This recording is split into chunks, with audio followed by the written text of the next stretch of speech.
कैसे हैं आप सब। दोस्तों ये है सिलवासा, जिसे सिलवास के नाम से भी जानते हैं। पश्चिमी भारत में दादर और नगर हवेली तथा दमन और दीव के केंद्र शासित प्रदेश में स्थित दादर और नगर हवेली जिले का मुख्यालय है। यह वर्तमान में केंद्र शासित प्रदेश का सबसे बड़ा शहर है। भारत सरकार के प्रमुख स्मार्ट सिटी मिशन में इस शहर को 100 भारतीय शहरों में से एक के रूप में चुना गया था। पुर्तगाली शासन के दौरान शहर का पूर्व आधिकारिक नाम पाको डी आर्कोस यानी कि मेहराब का महल, जिसे पाको डी आर्कोस भी कहा जाता है, था। इसका नाम ओइरास लिस्बन में स्थित उसी नाम के शहर के नाम पर रखा गया था। लगभग सदी के अंत तक 19वीं सदी के उत्तरार्ध में सिलवासा पुर्तगाली भारत के कई छोटे गांवों में से एक था। इसका महत्व 1880 के दशक के मध्य में बढ़ने लगा, जब तत्कालीन governor general Carlos Eugenio Korea दा सिल्वा पाको डी आर्कोस के काउंट के नेतृत्व में पुर्तगाली प्रशासन ने प्रगना नगर हवेली नगर पालिका की राजधानी को दरारा से और भीतरी इलाके में स्थानांतरित करने का निर्णय लिया। 11 फरवरी 1885 को पुर्तगाली विदेश मंत्रालय के एक आदेश के द्वारा सिलवासा को एक शहर विला के रूप में नामित किया गया और इसे पाको डी आर्कोस नाम दिया गया। हालांकि स्थानीय नाम प्रचलित रहा और शहर को स्थानीय स्तर पर और उससे आगे भी सिलवासा के नाम से जाना जाता रहा। आधिकारिक दस्तावेजों में भी इसे इसी नाम से संदर्भित किया जाता था। यह शहर 1954 में भारत के विलय तक नगर पालिका की राजधानी बना रहा। 2011 की भारतीय जनगणना के अनुसार सिलवासा की जनसंख्या लगभग 1 लाख के करीब थी। सिलवासा में गुजराती और हिंदी सबसे अधिक बोले जाने वाले भाषाएं हैं। चूंकि ये शहर नगर हवेली के उत्तरी भाग में स्थित है, इसलिए दक्षिणी भाग की तुलना में यहाँ गुजराती और उसकी बोलियां अधिक बोली जाती हैं, जहाँ मराठी, कोंकणी और उसकी बोलियां अधिक प्रचलित है। भारत के अधिकांश बड़े शहरों की तरह सिलवासा में देश के लगभग हर हिस्से से लोग आकर बसे हुए हैं और यहाँ व्यापक रूप से बोली जाने वाली हिंदी, मराठी या गुजराती के अलावा कई अन्य भाषाएं भी बोली जाती हैं। सिलवासा में बंगाली, भोजपुरी, हरियाणवी, कन्नड़, मलयालम, मारवाड़ी, ओडिया, पंजाबी, तमिल, तेलुगु इत्यादि भाषाएं भी सुनने को मिलेंगी। एक पूर्व पुर्तगाली उपनिवेश होने के नाते सिलवासा में रोमन कैथोलिक आबादी की अच्छी खासी संख्या है और अभी भी कुछ ऐसे नागरिक हैं जो कि पुर्तगाली को अपनी पहली या दूसरी भाषा के रूप में बोलते हैं। सिलवासा कभी आदिवासी क्षेत्र नहीं रहा है, बल्कि अब एक औद्योगिक केंद्र के रूप में विकसित हो चुका है, जहां प्रमुख औद्योगिक कंपनियों ने अपने विनिर्माण केंद्र स्थापित किए हैं। दादरा और नगर हवेली के पूर्व केंद्र शासित प्रदेश में औद्योगिक निवेश को बढ़ावा देने के लिए भारत सरकार के द्वारा दी गई प्रारंभिक टैक्स फ्री स्थिति ने इस क्षेत्र के औद्योगिक विकास में महत्वपूर्ण योगदान दिया है। सिलवासा और आसपास के क्षेत्र का औद्योगिक परिदृश्य पूरी तरह से बदल गया है। ये 3500 से अधिक लघु और मध्यम उद्योगों से उत्पाद शुल्क संग्रह करने वाले सबसे बड़े राज्यों में से एक है।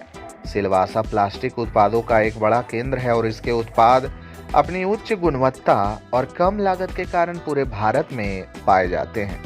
इन सब के अलावा सिलवासा गजरा डिस्ट्रीब्यूशन जैसे विभिन्न एफएमसीजी वितरकों के लिए भी जाना जाता है, जिनकी पहुंच पूरे देश में है।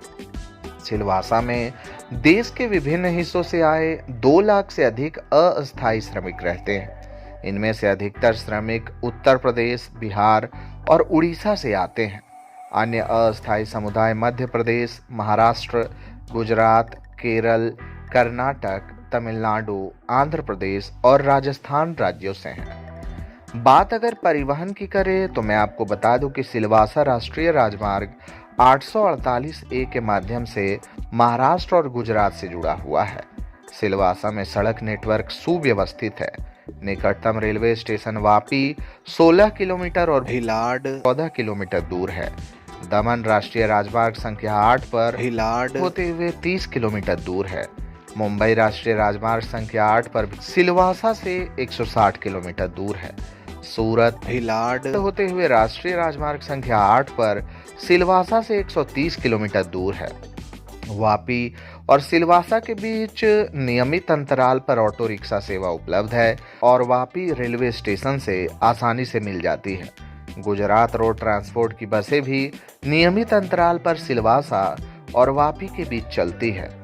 सिलवासा स्मार्ट सिटी लिमिटेड वर्तमान में सिलवासा बस स्टैंड से आने जाने वाले 10 इलेक्ट्रिक बसों का संचालन करती है, जिनमें दमन, वापी, खानवेल, दुधानी और मांडोनी जैसे गंतव्य शामिल है। दोस्तों, शैक्षणिक परिदृश्य से देखा जाए तो 2011 की जनगणना के अनुसार सिलवासा की साक्षरता दर 91% थी, जो कि दादरा और नगर हवेली 76.24% के राज्य औसत से काफी अधिक थी। यहाँ पुरुषों की साक्षरता दर 94.84% और महिलाओं की साक्षरता दर 85.83% थी। सिलवासा में पढ़ाई लिखाई के लिए कई सारे शानदार शैक्षणिक संस्थान मौजूद हैं, जहां पर पढ़कर बच्चे देश विदेश में इस जगह का नाम रोशन कर रहे हैं।